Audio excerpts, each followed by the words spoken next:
यदा यदा हि धर्मस्य ग्लानिर्भवति भारत अभ्युत्थानम् अधर्मस्य तदात्मानं सृजाम्यहम् परित्राणाय साधूनां विनाशाय च दुष्कृतां धर्म संस्थापनार्थाय संभवामि युगे युगे। नमस्कार दोस्तों, स्वागत है आप सबका हमारे YouTube चैनल ब्रह्मांड ज्ञान में। दोस्तों, आज से कई युगों पहले श्रीमद् भगवद गीता का महान ज्ञान भगवान श्री कृष्ण द्वारा कुरुक्षेत्र की रणभूमि में दिया गया था और ये स्थान भारत के हरियाणा राज्य में स्थित है। दोस्तों, आजकल के भागदौड़ भरे जीवन में लोग अपने सपनों को रातों रात पूरा करना चाहते हैं, रातों रात अमीर बनना चाहते हैं। हर कोई आसानी से सब कुछ पा लेना चाहता है। उस महाभारत की युद्ध भूमि में दिए गए ज्ञान को पढ़कर आज न जाने कितने लोगों ने अपना जीवन सफल कर लिया। Albert Einstein, Sunita Williams, Swami Vivekananda जैसे महान लोगों ने इस ज्ञान की मदद से अपना जीवन धन्य कर लिया। गीता, बाइबल, कुरान, तुरा, गुरु ग्रंथ साहिब परमात्मा द्वारा दी गई किताबें हैं जो किसी एक धर्म के लिए नहीं बल्कि पूरी मनुष्य जाति के कल्याण के लिए है।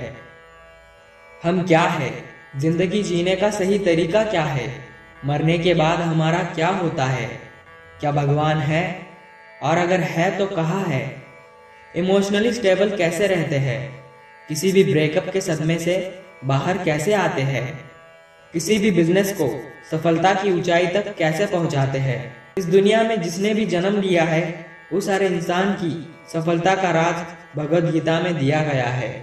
पॉजिटिव एनर्जी कहाँ से लाते हैं, पर्सनालिटी कैसे डेवलप करते हैं, खुशी क्या होती है, कितनी भी बड़ी प्रॉब्लम हो उसका हल कैसे निकालते हैं, इन सब की जानकारी श्रीमद् भगवद गीता में दी गई है। दोस्तों, भगवद गीता के 18 अध्याय है और मैंने इन सब अध्यायों को अलग अलग वीडियोस में डिवाइड कर दिया है और उन सब की लिंक डिस्क्रिप्शन बॉक्स में दी गई है। आपको इन सभी अध्यायों को देखने और सुनने होंगे। अगर आप इन्हें पूरा नहीं देखना चाहते तो इस वीडियो को आप अभी स्किप कर दें, क्योंकि भगवान श्री कृष्ण ने श्रीमद् भगवद गीता में खुद कहा है कि अधूरा ज्ञान ज्ञान न होने से भी खतरनाक है। तो दोस्तों, युद्ध के पूर्व की कुछ बातें मैं आपको बताता हूँ। इससे आपको भगवद गीता के 18 अध्याय को समझने में आसानी होगी। अब ये युद्ध पूर्ण रूप से पारिवारिक युद्ध था। पांडवों और कौरवों के लिए गुरु द्रोणाचार्य और गुरु कृपाचार्य दोनों एक ही थे। दादा भीष्म भी एक ही थे। साथ ही साथ पांडव और कौरव भी चचेरे भाई थे। रणभूमि में जब युद्ध की घोषणा के लिए शंखनाद हुआ तो अर्जुन ने अपने सारथी श्री कृष्ण से कहा कि हे कृष्ण, मेरे रथ को दोनों सेना के बीच ले जाकर खड़ा कर दो ताकि मैं देख सकूं कि मुझे किन्हें मारना है। ऐसा सुनकर भगवान श्री कृष्ण ने अर्जुन के रथ को वहां पर ले जाकर खड़ा कर दिया जहां पर कौरवों की सेना में अर्जुन के दादा भीष्म पितामह और गुरु द्रोणाचार्य भी खड़े थे। इसके बाद शुरू हुआ भगवद गीता के पहले अध्याय का वो महान ज्ञान जो आपको सुनना और समझना चाहिए। दोस्तों, पहले अध्याय के खत्म होते ही आपको दूसरे अध्याय की लिंक डिस्क्रिप्शन बॉक्स में मिल जाएगी। श्रीमद् भगवद गीता अध्याय 1, सेना का निरीक्षण। दोस्तों, पहले अध्याय में हम जानेंगे कि ऐसी कौन सी पहली चीज है जो हमें लाइफ में आगे जाने से रोकती है। भले ही आप में बहुत नॉलेज हो, आप में बहुत काबिलियत हो, लेकिन उस एक चीज की वजह से आप डिसीजन नहीं ले पाते और अपनी सफलता से दूर हो जाते हैं। कौरवों में दुर्योधन बहुत खुश हो रहा था। उसके पास बहुत बड़ी सेना थी। भीष्म पितामह, गुरु द्रोणाचार्य और गुरु कृपाचार्य जैसे बड़े बड़े योद्धा थे। पांडवों की सेना में अर्जुन, भीम, 5 पांडव सहित भगवान कृष्ण और द्रौपदी के 5 पुत्र थे और गुरु द्रोणाचार्य ने ही अर्जुन को तीर चलाना भी सिखाया था। अर्जुन ने युद्ध के मैदान में जिधर भी देखा उधर दोनों तरफ ही सिर्फ परिवार वाले ही नजर आ रहे थे। यह देखकर अर्जुन बहुत दुखी हो गए और श्री कृष्ण से बोले, यहाँ तो हर कोई मेरा सगा संबंधी ही है, मैं अपने ही लोगों को युद्ध में कैसे मार सकता हूँ।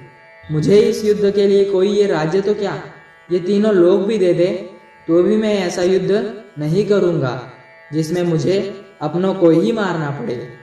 इस तरह से अर्जुन धनुष को छोड़ दुखी होकर रथ में जाकर बैठ गए।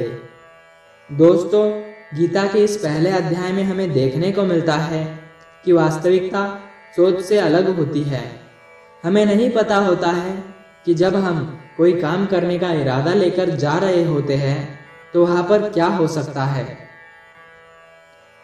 जब हम किसी बुरी चीज को फेस करते हैं तो हम संयम खो बैठते हैं और घबरा जाते हैं। भले ही अर्जुन युद्ध कला में माहिर थे, लेकिन युद्ध सिर्फ हथियारों के चलाने जाने से नहीं होता, उसके लिए इरादे भी चाहिए होते हैं, इमोशनल स्टेबिलिटी चाहिए होती है। मैदान में आकर अर्जुन को युद्ध से ज्यादा अपने परिवारजनों और गुरुओं से मोह हो गया और उससे फिर वो दुखी हो गए और युद्ध करने का डिसीजन नहीं ले पाए। इसका तात्पर्य यही है कि जिंदगी में हमें हमारा काम करने से रोकने वाला होता है तो वो है हमारा कर्म। आसान भाषा में समझा जाए तो आप सुबह जल्दी उठ सकते हो, लेकिन आपको नींद और आलस्य का मोह होता है। अर्जुन एक महायोद्धा थे, लेकिन वो अटैचमेंट में आकर अपना कर्म भूल गए। दोस्तों, अटैचमेंट किसी भी प्रकार की हो सकती है। आप किसी से प्रेम करते हो और वो मनुष्य आपके प्रेम की कद्र नहीं करता। ऐसे में आपको उसका प्रेम पाने का मोह नहीं होना चाहिए, क्योंकि अटैचमेंट किसी भी प्रकार का हो, जब तक आप उसे त्याग नहीं देते तब तक आप अपनी लाइफ के अर्जुन नहीं बन सकते।